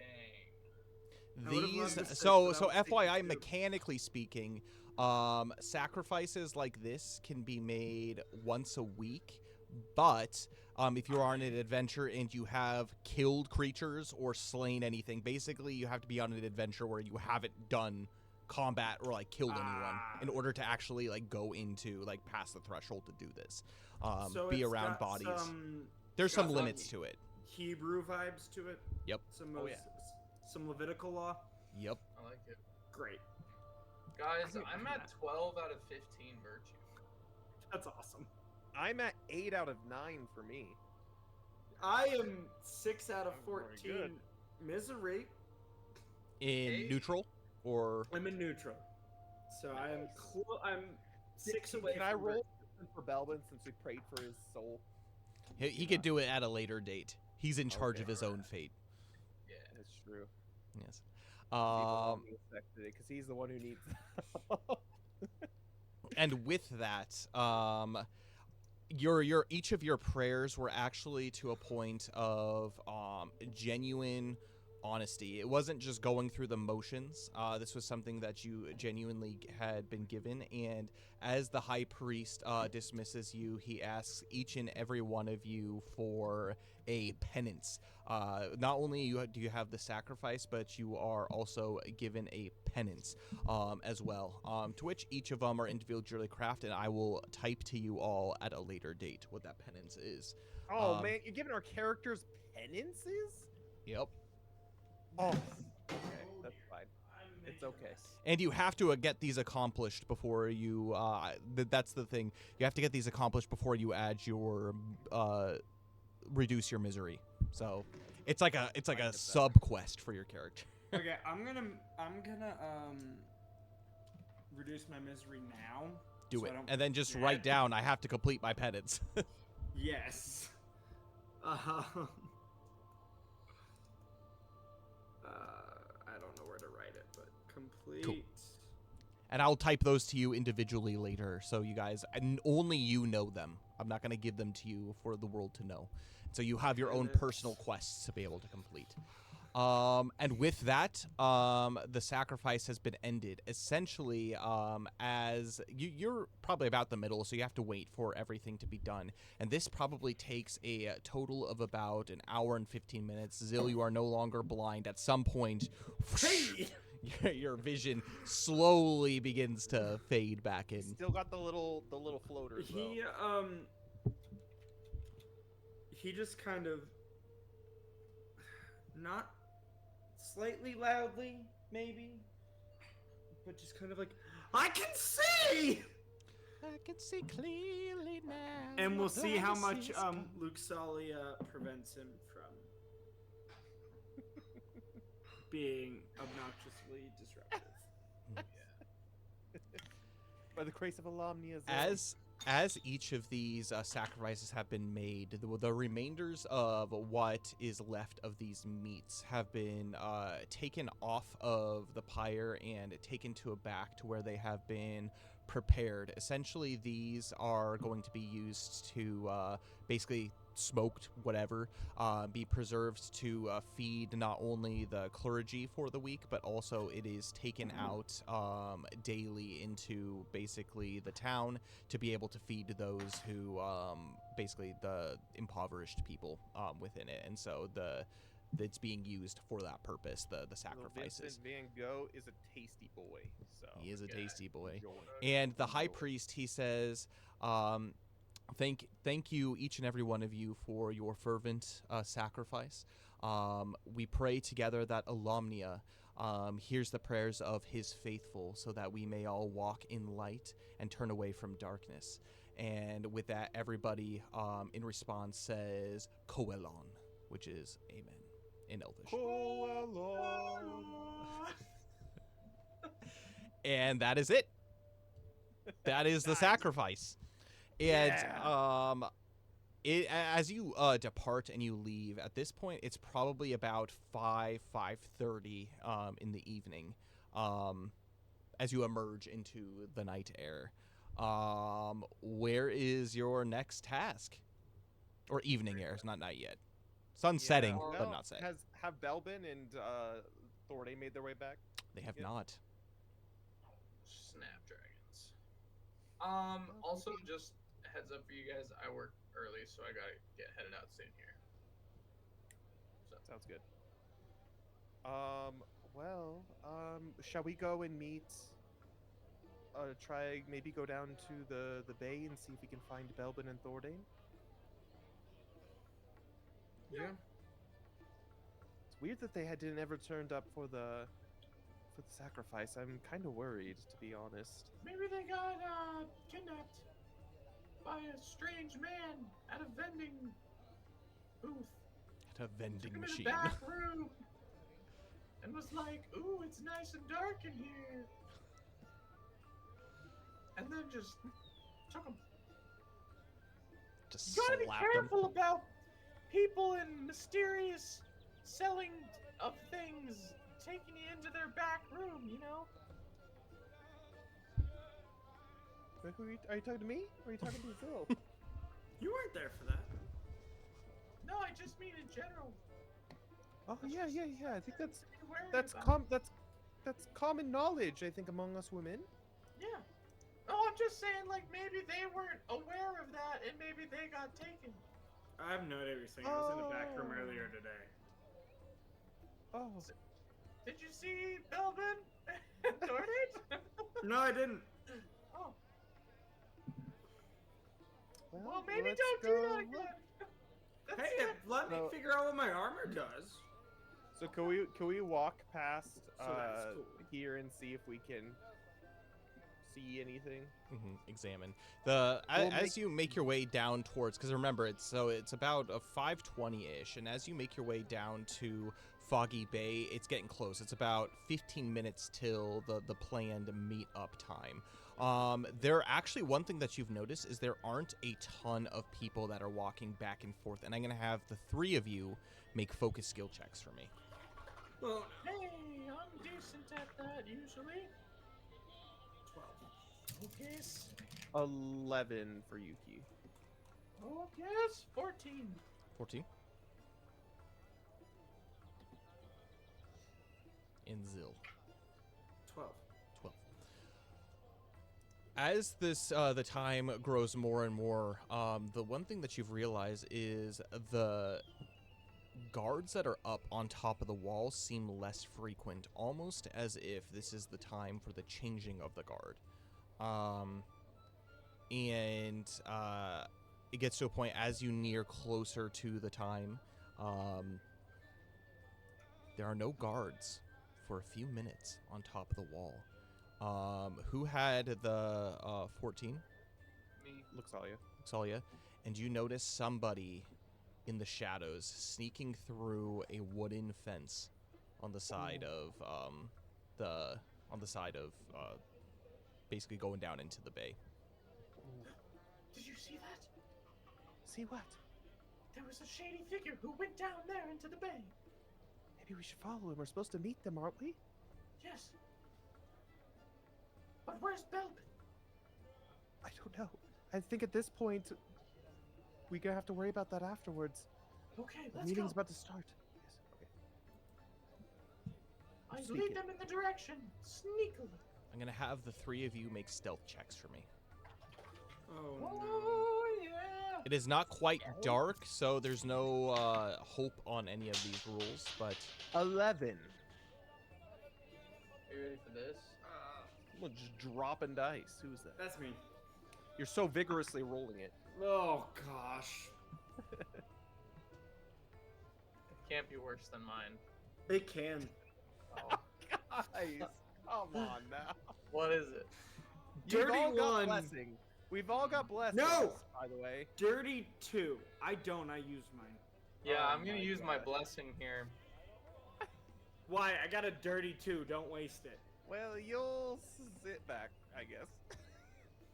You'll cause the Because I rolled a 3, but I got a +1 and a Better. -2 because my armor is click-clacky. 10. I rolled a 3 as well. 10, and I- what, Yuki, what did you get? 11. 11.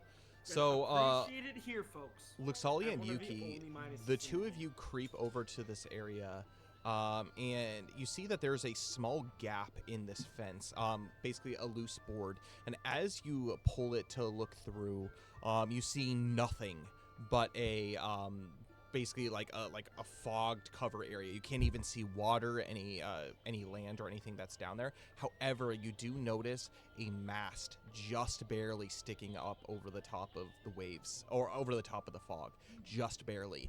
And as you look down to your feet, you can see a piton has been basically hammered into the side of the rock with a rope that has begun to climb downwards. What do you do? Yuki calls back, whispers back, Zill, hang out here in case anyone tries to escape. You do not hear a response. Zill? Zill get wrecked? Zill didn't make it. It's up to us now to save the day. Okay. What did Are you I ready, do? Luxalia? Yeah. Let's What are we doing? go. We're climbing down the rope. Actually, or would you rather fly? Either way, I think we should fly. I think we should 'Cause maybe if we save that if we need a speedy escape. Oh yes, that's a good idea. Okay, we'll go down. Yeah, sneak. You begin to Yep. descend down on this rope below the mist, and you can't see much in front of you or away from you, but your senses of hearing are focused, and you can hear two voices. The voice of kind of a raspy man, and the voice of a woman, and her voice seems almost like melodic. And that is where we're going to end our session tonight. Oh, What? It's oh Ariel. snap! It's Ursula. Ah, with Ariel's voice. Yes. Dang it. Yep. Belbin was collecting dubious treasures and summoned Ursula. Yep. Hey, They whatever stole happened Belbin's to voice. Princess, Mila? Princess. She's Mila. chilling. That's a good freaking question. She's at the temple. We So said she we was told gonna her join before us we for left. the second night. She wasn't there. We Ah, told crap. her before she left. You know what? This is too dubious for you, princess. Hang back with Vincent Van Gogh and Bartholomew, the archpriest. Vincent Van Gogh's gone. He's done for. Well, you can hang out with his remains. Oh, okay. And with that, thoughts on tonight's session. We'll start with Cole since you have to go. Yeah. It was good. I like Zill's new armor. It's pretty sick. I vaguely remember him acquiring it, but honestly, I don't really remember. So, I don't think anyone was there. okay. I bought it. I traded my old armor and most of my money to Yorn. Yeah, that makes sense. I name dropped a little bit, so that was fun. I know. Yeah. Slowly, I don't know why now I've decided to slowly reveal some of my backstory Itsuki and to you guys. Hiroshi. Yeah, but those are two names that you can They're roll names. over. Yeah, They're names. They're Exactly. Japanese. yeah, I mean, sorry, they're Glyven. yeah, they're Glyven names.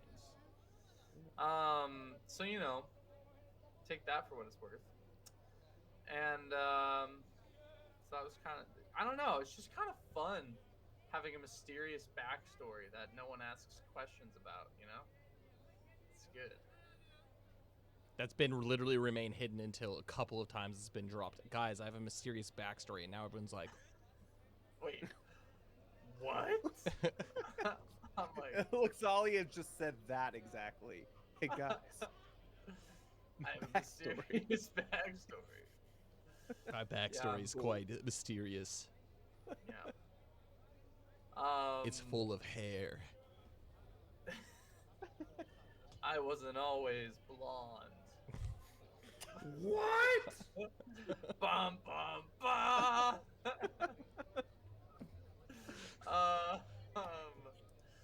Anyway, that is true though, and yeah.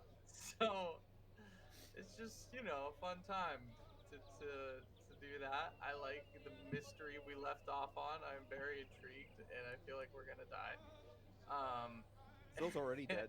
Name of Thordane and Do you Yeah, know they're how all done. impossible This is- we are to kill? This is the TPK, He got They whacked. Didn't pass one by check, Ursula and and they're done. the scrap. Seriously, And man. Hood Rats whacked ya. We're at full ammunition except one charge of Zill's runic speech to demonstrate to the High Priest. We will be fine. Well, you're done for. You're already gone. You were taken into the back room, and you never saw the light Asked to of day buy again. stuff. You don't have the money to actually buy stuff now. Actually, you do. You sold some pearls. I Yeah, did. that's true. That was your saving grace. I've got over 400 EC. It's fine. Oh my Oh, yeah. gosh, you're so rich. I Dude, don't that's let you less go than- till you buy this tiger. That is less than half of what I had. Yeah, well, I have Must be nothing, nice. So Yeah, that's Lowtown and Fulton Yeah. Rock is basically New York's Chinatown. Yeah, truth. Yeah, they just take you into back rooms and they're like, light mana. Wow. And you're like, cool. Can I leave now? Not Now, without pay paying me a money. huge Now tip me. Tip me. I took you to the back room. You better pay me, yo. Do you want to buy anything else of my luxurious goods? maybe a souvenir. Anyway, Oh yeah, no. so that was fun. I enjoyed that. Yeah, and the sacrifice was great. Um, yeah, I like name dropping. I just want to get people curious because I'm just itching for people to know my backstory. But I'm also not just gonna like offer it up on a platter. The unscratchable itch. Yeah, I'm not just gonna be like, oh, by the way, I used to be brunette, and then no one would care. They'd be like, that's nice. Y'all just saw the back of the head of my wife. That's true. Brunette. She's a brunette. Oh Wow. my god. Conspiracies. Yeah. The internet knows. All 12, well, 12 minus what, 3? All 9 people watching have seen the back of her. So anyway, yeah, it was a good sesh. I had fun. Great. Who's next? I'm gonna head out as well. So goodbye, everybody. All right. Bye, Good night, Cole. Cole. Zill, you go next. Okay. You have a lot to do today. Yeah, I was not expecting to take the spotlight tonight, so Good. thank you for doing that. I was realizing about halfway through, if I'm actually an orphan, I probably am talking way too smart, and I probably need to dumb Zill down a little bit. I don't know why it's You've been taken hanging me... around Thordain, the man of Hey, science. what's going You're on, fine. home scratch? I don't know why it's taken me 3 years to realize Zill should probably sound a little dumber. Not dumber, just less studied. I don't know. You've been hanging out with blacksmiths. You've been hanging out with Thordain, the man of the cloth. Thordain's the only one who would give me a bigger vocabulary. Like, Zill knows what he's talking about the things he knows, but he doesn't always know how to communicate them. So I could roleplay that better. What is the word of the day, though, that Thordain has taught you today? Thordain's been gone. Akin. Akin? Yeah, in the back room, Thordain. It's like, oh, by the way, I haven't told you your word of the day, Zill. I'm a little just shackled shocked. to a wall. I don't know how much the rest of the party knows about like the patronage thing, so it's weird being like the only one who knows that. Yeah. Which is also really cool because like, okay, I don't know where Thordain's at. Belbin's probably less spiritual than Zill, but that's about it. Maybe Thordain, but like Yuki and Luxali are definitely more on that level. So why was Zill the one to learn that? That was just kind of cool. It was also fun to get a lore explanation of the misery mechanic. That was real. For those of you who don't know, I am a rules guy. I like rules of games. I am, ask Cole, I am rules lawyer when I DM. That's me. I love it. So it was cool to actually get the lore and the roleplay behind the rules that I love. So that was excellent. Big fan. And I found out what my armor does, which is amazing. It's pretty strong. And it's really good armor as long as we fight light enemies, but also worst case scenario, if Luxali is out of healing spells, doesn't she have some light damage spells that she could target me? Her Pillar of Light heals everyone just in general. It does. She uses it. But yeah, I don't know. Can you target your own players with it? You sure can. There we go. I'm like, you never would, so it never comes up. but like this Yeah. is a weird interaction that you could. It's pretty nice. How many D8 or whatever? That's 2d6, 2d6. which is Good. not large, Scoff that. but to completely ignore damage and heal instead. Yeah, sit in the middle of a Who light cares? boost. Yeah, Who just get cares everyone so much? around you. Get everyone around you. And just do then this. Yeah, just get light nuked. Just everyone in the area. You heal, destroys everyone else. It's great. Or if by some weird reason, like we fight a One of those weird angel we things. fight a light-based damage creature. I don't know why we would, but I'm sure we'll There come are. across one. Yeah, so like one of the things that I think is important to note, especially about the way that mana works in Everlast, is like dark mana isn't necessarily like evil. Light mana isn't necessarily good. They're just Okay. like elements of mana. And so it manifests itself in light, in dark, in earth, Is there electric, anything in we flame fought? and frost. Is there anything we fought that's evil that has been a light mana? Yes, actually, you guys fought a light demon in the Tower of Amios, or Amos. Amos? Oh, So between not a Runic light Rage demon? and There was a Rune light demon. Guard, like Zill's gonna have a great time if we come across a light creature. Mm-hmm. Which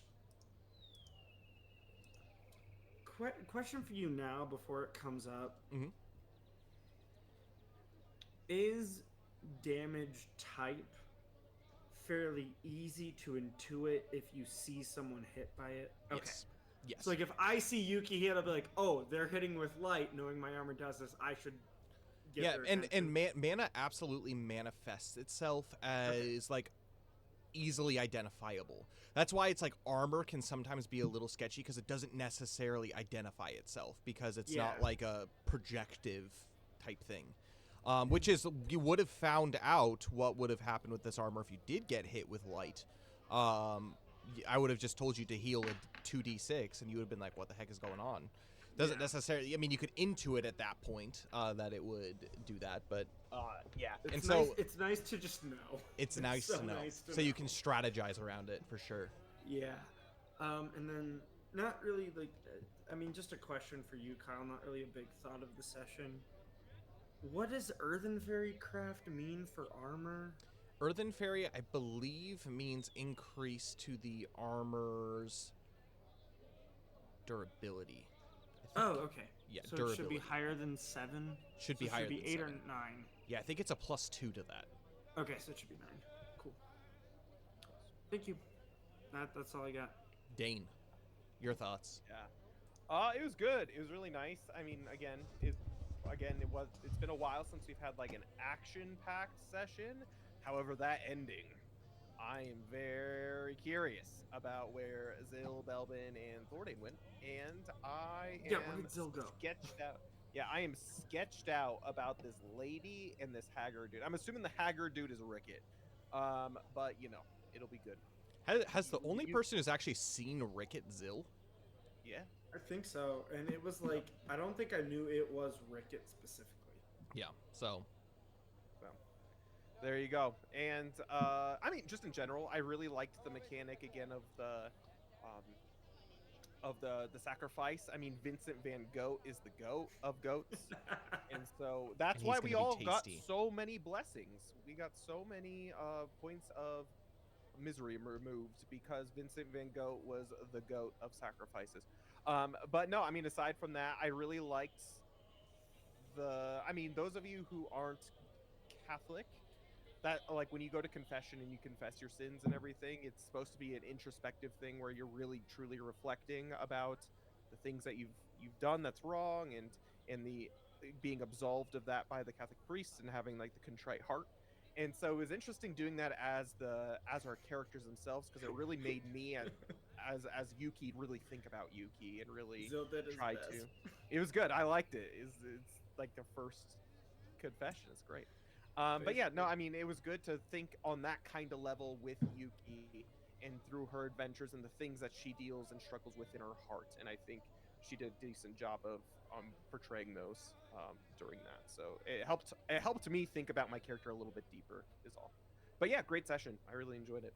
So. It was excellent. You're all learning Elvish too. Yeah. Ricolon. Coelon. Coelon. That almost sounded like the Sega opening. Sega. Oh yeah. Thoughts, Belbin, Thordane. What are your thoughts? Chained and gagged. Chained and with gagged. burlap sacks over their head. Oh man, I can't even imagine it. If that is the case, like what Connor would be like. Come on, guys, I'm gone for one session. It's like we had nothing to do with any of this.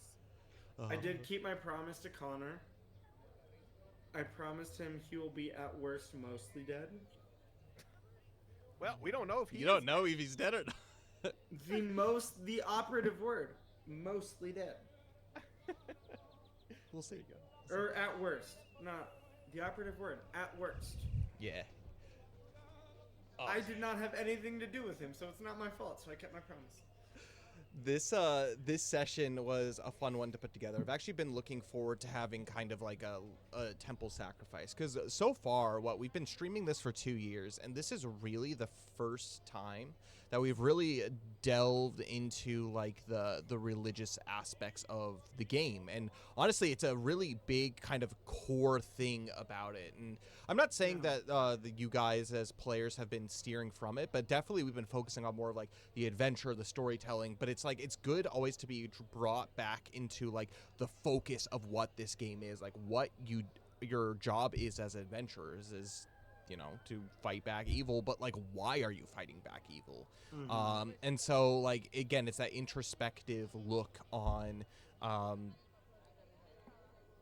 we are actually supposed to be these warriors of light. We are supposed to be these heroes that are fighting off against evil, and we have been traveling and adventuring for so long, building points of misery, encountering all kinds of things, that it's like, hey, now you have a hand to be able to help you with that. And like also kind of going to some of the mechanical aspects of that too has also been kind of fun. And again, Zill knows bits and pieces of information. Only Yuki, Luxalia, and Zill have gone through the sacrifice, and so it'll be interesting to see like when Connor comes back to see like how his character interacts with that and whatnot. So it's been really fun, and I'm really looking forward to next session too, because now we're moving into like the plot progression of this this specific adventure, and so yeah, it's gonna be really sweet. I'm pretty pumped. Oh, Dane, anything that you have to add? Yes. Fantasy Forge wise. So a couple things. So I will be continuing my stream of Tears of the Kingdom tomorrow. Come join us. We're actually getting to the point where we're going to be hitting the dungeons. We should be finishing in the next week and a half or so. Tears of the Kingdom. And then we'll be starting Octopath Traveler 1. I've technically played it before, but it's been a little while, so I do want to get back to playing that. We're going to be choosing Cyrus the Scholar as our first character on that, so that should be really, really fun. But yeah, so we're gonna be playing that through August and September, and then October is again spooky month, so we'll be doing more kind of horror themed games. Aside from that, Kyle will be continuing his playthrough of Dragon's Dogma 2 on Sunday and Sunday and Tuesday. Yeah, Sunday and Tuesday of next week.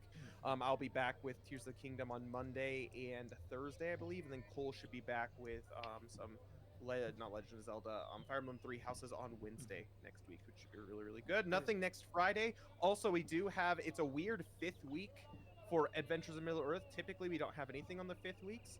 However, we are having next week Adventures in Middle-earth Wilderland Adventure. So I know we just had it this week, but we're going to be having it this week.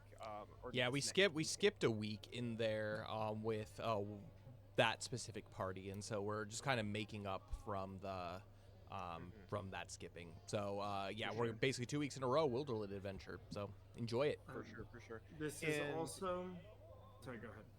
No, go ahead, Max.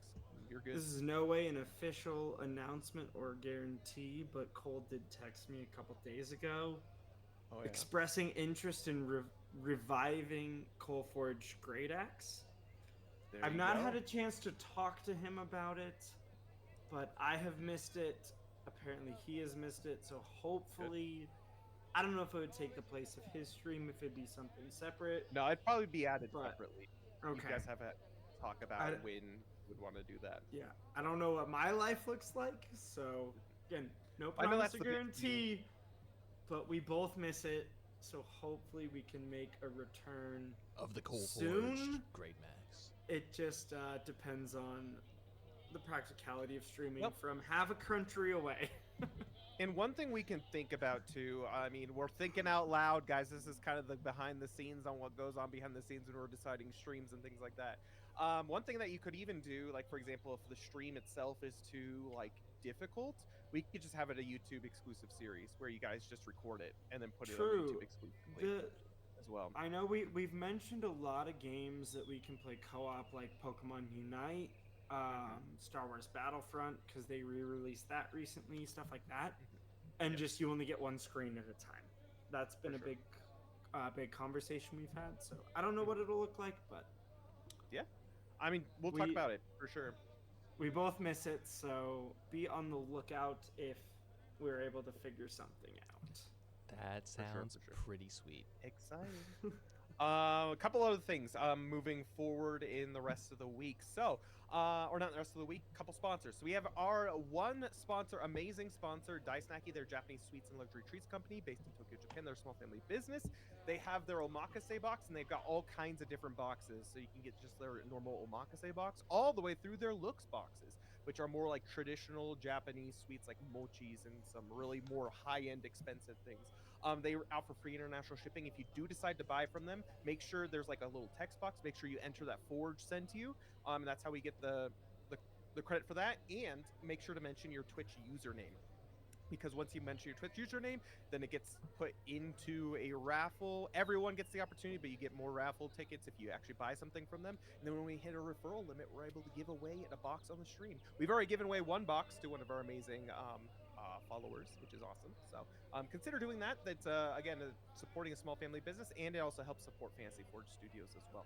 We have a couple other things that are more in-house, which are kind of nice. So we had been talking about it. I mentioned it during stream. So we have Fragrances of the Realm. So I've been burning my library coffee, Fragrances of the Realm tin today. It's freaking delicious, but it's based off of the Brimberdell library, which is one of the locations. But we do have Dungeons and Dragons, and like tabletop RPG themed candles. They are Everlast, but they kind of make a ambiance for any sort of tabletop RPG setting. Engage the So we have- senses.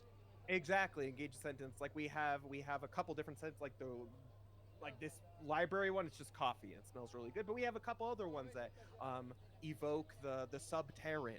We have some that which is like the Underdark in Dungeons and Dragons. We have one that have like Woodland Realm. We actually, coming in August next week, we'll be starting to do our fall seasonal. So again, starting in August, we'll be putting out our fall seasonal candle as well, and that will be exclusive only for the fall. Also, if you're curious about our summer scents, they're only going to be available through next week. So if you're curious about that, they are labeled there for candles in Fragrances of the Realm. They're labeled summer scent only. So those will be being not discontinued, but taken down starting next week. And then our fall scents will start, which is really cool. But we also have a bunch of just normal candles that are up there too.